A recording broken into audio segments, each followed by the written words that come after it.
The story begins with two people locked in an intense sparring match. A sharp punch landed on an arm, and the force of the impact rippled throughout the entire training hall. The fighters were the protagonist and his training partner, engaged together in a brutal practice session.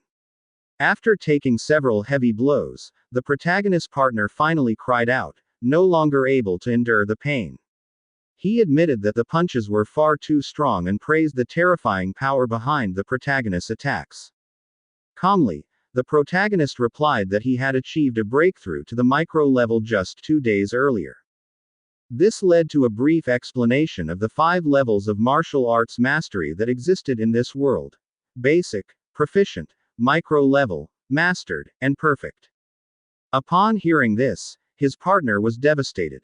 He said that no other student in their class could come close to the protagonist anymore, while the protagonist was still prepared to continue training. Exhausted, the partner begged him to stop for now. In the end, he gave up and left, calling the protagonist a complete maniac who thought of nothing but training. As he exited, he said goodbye to Teacher Lee, who calmly reminded him to put on his clothes before leaving. Teacher Lee then approached the protagonist with a serious expression and asked why the 30,000 enrollment fee still had not been paid. The protagonist lowered his head and asked for more time, explaining his family's situation.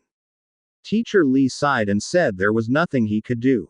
After practice, the protagonist was left alone and continued training by himself.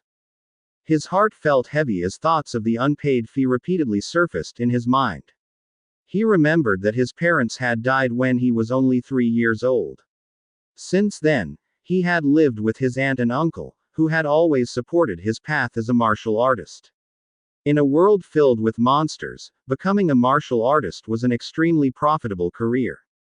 Because of this, the protagonist felt deeply distressed about being a burden on his family. Even after relentless training, the protagonist returned to his small, modest apartment. Before entering, he overheard his aunt and uncle talking inside. They were struggling with rent, and there was little money left. Nevertheless, they decided to prioritize paying the protagonist's enrollment fee so that his future would not be delayed. To make this possible, his uncle considered stopping his medication, while his aunt planned to find a second job. Standing silently at the door, the protagonist heard everything, the sacrifices they were making for him. He raised his hand and slapped his own face, forcing a smile so his emotions would not show. He entered and greeted them as usual. His aunt immediately scolded him for coming home so late from training. The protagonist offered to massage his uncle, but was simply told to get proper rest. That night, the scene shifted to the protagonist's small room. He lay on his bed, staring at the ceiling, his thoughts in turmoil. After a long silence, he made a decision. He would solve everything on his own. If he needed money quickly, there was only one place that could provide it. The next day, the protagonist arrived at a modern building hidden beside a small forest. Beneath it lay an underground fighting arena, a place where the only rule was victory. The announcer's voice echoed throughout the venue as he introduced the fighter of the night, the Minotaur, the protagonist. To claim the 60,000 prize, he would need to win 4 consecutive matches. The crowd watched him and began whispering, thinking he was just a newcomer. The announcer advised him to hype up the audience. He hesitated, unsure of what to say, until the announcer explained that provocation was part of the show. Once he understood, the protagonist shouted that he would not lose, openly challenging anyone brave enough to face him. The audience was stunned by his audacity. Many believed he would be defeated easily, but his words ignited the atmosphere. Cheers and applause roared as the fight was about to begin. Amid the noise, the protagonist remained calm, focused solely on obtaining the prize money. The first opponent entered, a fighter wearing a rat mask. The protagonist observed carefully and immediately noticed a flaw in the opponent's stance. The masked fighter charged forward and threw a punch while the protagonist appeared distracted. In the next instant, the protagonist countered swiftly. His fist landed cleanly on the opponent's face, sending him flying to the other side of the ring. The match ended instantly. The protagonist claimed his first victory and wasted no time, immediately calling for the next challenger. The arena erupted with excitement, awed by the overwhelming strength of the Minotaur. The second fighter entered with contempt, claiming the protagonist's luck would not last. The protagonist gestured for him to attack, intending to test his own strength. The opponent charged without hesitation. The protagonist met the punch with his own fist, and a powerful shockwave burst through the air.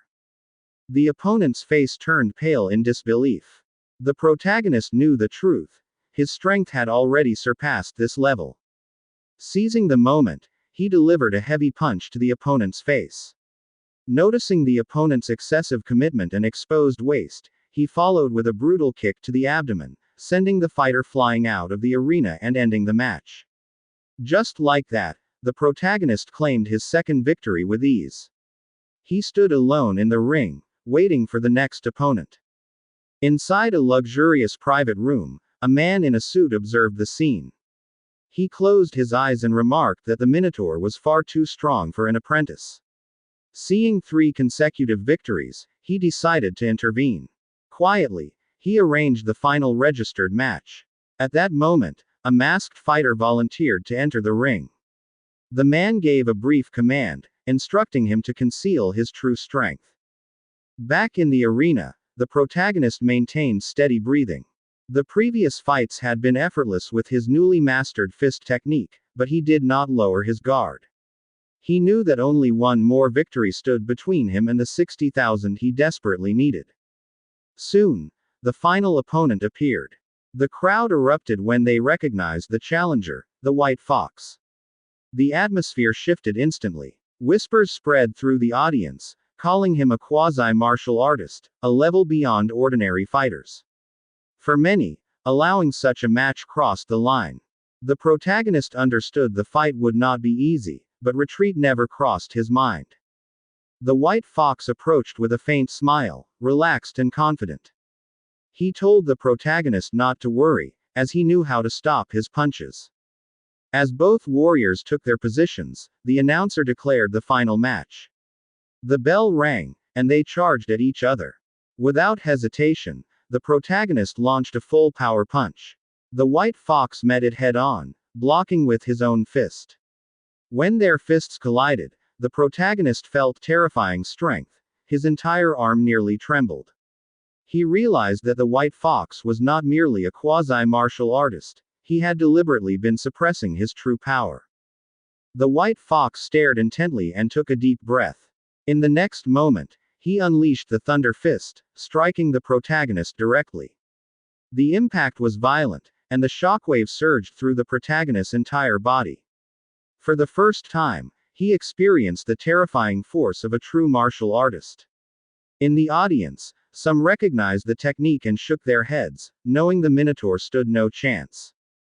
The White Fox continued his assault, unleashing relentless punches while urging the protagonist to reveal his true strength.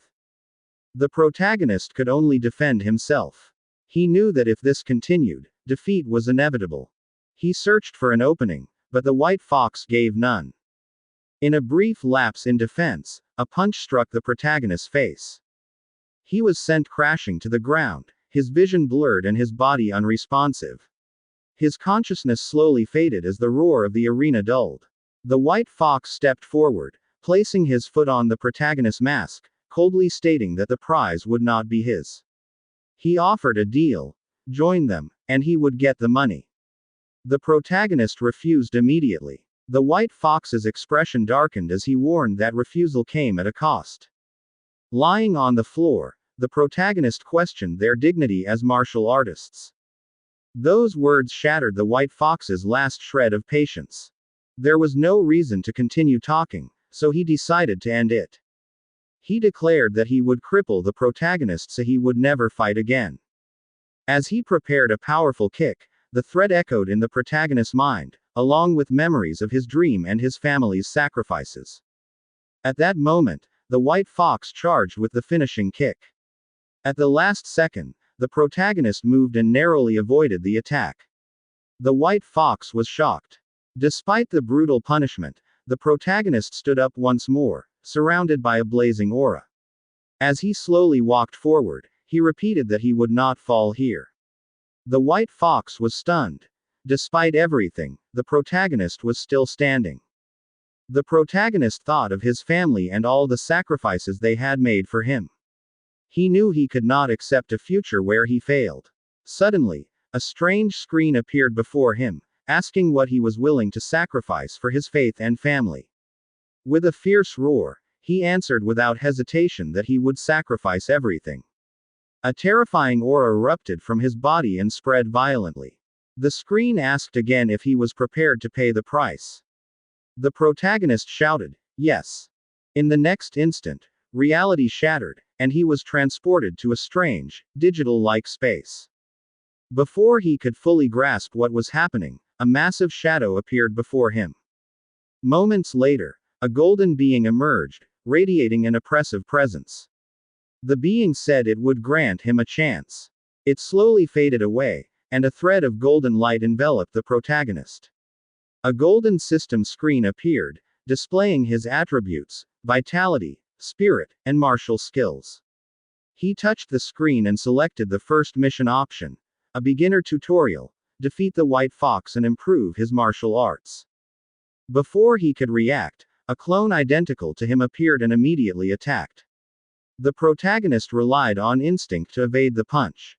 He noticed the clone was using the Vajra fist perfectly, exactly as described in the manual. He recognized it as a perfect instructor and knew he could not waste this opportunity. He charged forward and exchanged blows with the clone. He quickly realized the clone demonstrated the ideal combat form, suppressing him with precise control. The clone showed no mercy. A full power punch struck the protagonist's abdomen, forcing him back with immense force. As he steadied himself, he noticed something strange. His own fist technique was improving at an astonishing rate. A faint smile appeared on his face. He realized this place allowed rapid growth of his abilities. Without hesitation, he charged again, unleashing a barrage of punches in continued intense training. With every collision, his mastery of the Vajra fist increased. He switched to the void step, and its proficiency rose rapidly as well. In a very short time, he nearly reached the limits of his skills. Floating light palm was the first to break through to the micro level, followed by void step. In a decisive exchange, the Vajra fist advanced to the master level. The training ended, and the clone dissolved into fragments of light, leaving the protagonist exhausted and heavy. The system screen appeared again, congratulating him and asking if he wished to return to reality. He agreed. In the blink of an eye, he was back in the underground arena, standing directly before the white fox. Enraged, the white fox charged and unleashed all his power, launching the Thunder Rush fist to end the fight with a single blow. The protagonist easily avoided the attacks.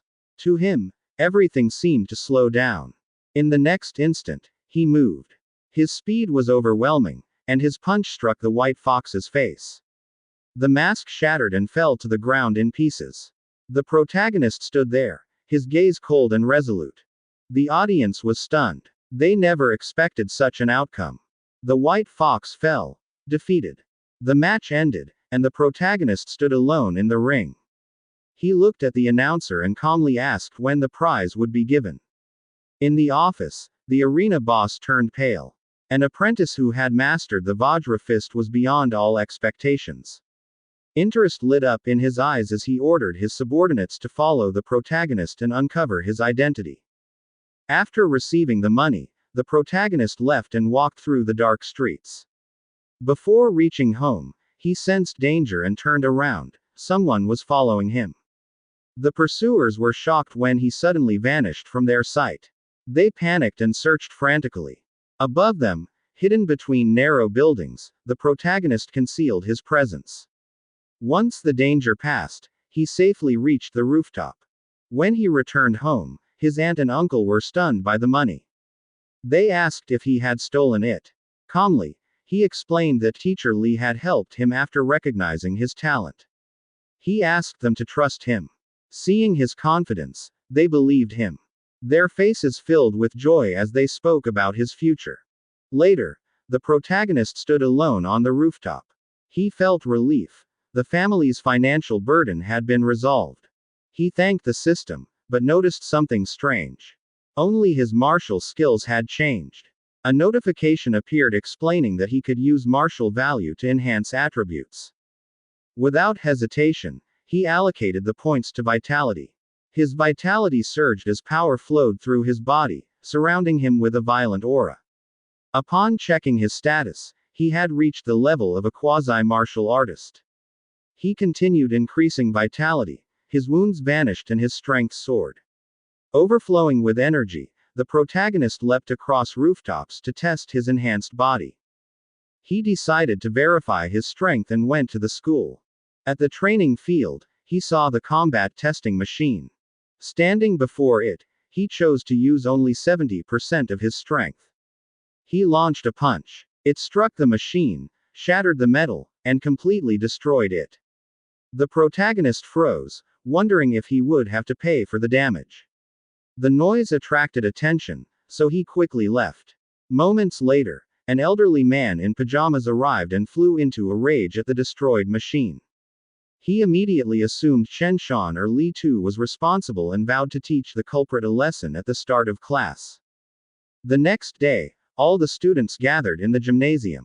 While standing in line, the protagonist quietly asked why Chen Shan had been beaten. His friend whispered back that Chen Shan was said to be the one who had destroyed the tester outside the drill ground last night. He had refused to admit it, so the teacher punished him. The protagonist smirked to himself, thinking it was obvious that Chen Shan had simply been wrongly accused. Suddenly, the teacher shouted and ordered everyone to be silent. He announced that he had invited his former comrade in arms, a Tier 3 martial artist named Chen Tian, to teach them AC-rank martial art, the Thunder Rush Fist.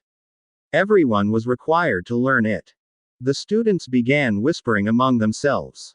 One said it was his first time seeing a Tier 3 martial artist. Another said that even C-rank martial arts taught at outside dojos cost hundreds of thousands in tuition. The protagonist recalled that the Thunder Rush Fist had also been used by White Fox against him before, a punch with triple impact and truly terrifying power.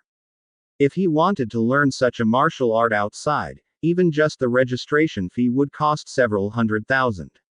He immediately decided to seize this opportunity. Chen Tian spoke and reprimanded the students. Fooling around was over. He would demonstrate the Thunder Rush Fist 10 times, from beginning to end, and how much they learned would depend entirely on them. Chen Tian began the demonstration. His footwork was precise, followed by a powerful punch as he explained the principles of the Thunder Rush Fist. The force behind his punch was fierce and dominant. At the basic level, the punch produced a sound like thunder. At the proficient level, 3 sounds could be heard. At the micro level, 5. At the mastered level, 7, which was his current level. And upon reaching the perfect realm, 9 sounds would be produced. However, he warned everyone not to aim too high. It would be enough if they could reach the basic level that day. With a loud shout, he announced the second demonstration and ordered everyone to follow along. The entire row of students moved in sync with Chen Tian. After several hours, most of them were completely exhausted. Some said they had learned nothing, others complained about the difficulty. Some even asked whether there was any hidden secret to the technique. The protagonist's friend was panting heavily, his body trembling from exhaustion. He asked how one was supposed to learn a C-rank martial art like this. When he turned to ask the protagonist what he had learned, he was shocked to find that the protagonist was no longer behind him. His attention was suddenly drawn by Chen Shan's laughter as he announced to their classmates that he had successfully reached the basic level. The protagonist's friend thought to himself that this must be why everyone called Chen Shan a genius. He really did learn quickly. The teacher proudly told Chen Tian that Chen Shan was the #1 genius of the school and asked whether he was interested in guiding him. Chen Tian replied that in another city, such a level would be considered ordinary. After the teaching session, the two of them left immediately. While walking down the stairs, Chen Tian told the teacher that the batch of students was not good. he felt as if he had come for nothing. The principal replied that it was already enough for someone to reach the basic level. Was he really expecting to find a top-tier genius? Chen Tian said that martial cultivation was extremely slow and that talent was crucial. The principal agreed and added that relying solely on effort without opportunity was completely impossible. Suddenly, they both froze when they heard consecutive booming sounds echoing through the area. They immediately searched for the source. Chen Tian recognized it as a 7-sound thunder rush fist. He was shocked. Was there such an expert in the school? The principal said that was impossible. He had never heard of such a person. But when he saw the uniform, he realized it was a student. Chen Tian cried out in disbelief. He had only taught for half a day, and a student had already reached the master level. The protagonist performed the thunder rush fist again. This time, 9 sounds echoed out. The two of them were rooted to the spot. The teacher could not believe it and asked whether his hearing was mistaken. 9 sounds. Chen Tian trembled as he watched. He smiled and said that now he understood everything. He gathered energy into his fist, which became wrapped in orange-colored lightning, and unleashed his own thunder rush fist. 8 sounds rang out, the sound he had long yearned for. The teacher realized that Chen Tian had broken through. Chen Tian happily said that the thunder rush fist he had seen earlier had given him inspiration. Without it, he might never have broken through in his entire life. They immediately jumped down to search for the student, but to their shock, the person was no longer where he had been. The scene shifted to the protagonist walking home. He had not expected cultivating a C-rank martial skill to be so exhausting, far worse than the D-rank Vajra fist. His thunder rush fist had already reached the perfect realm.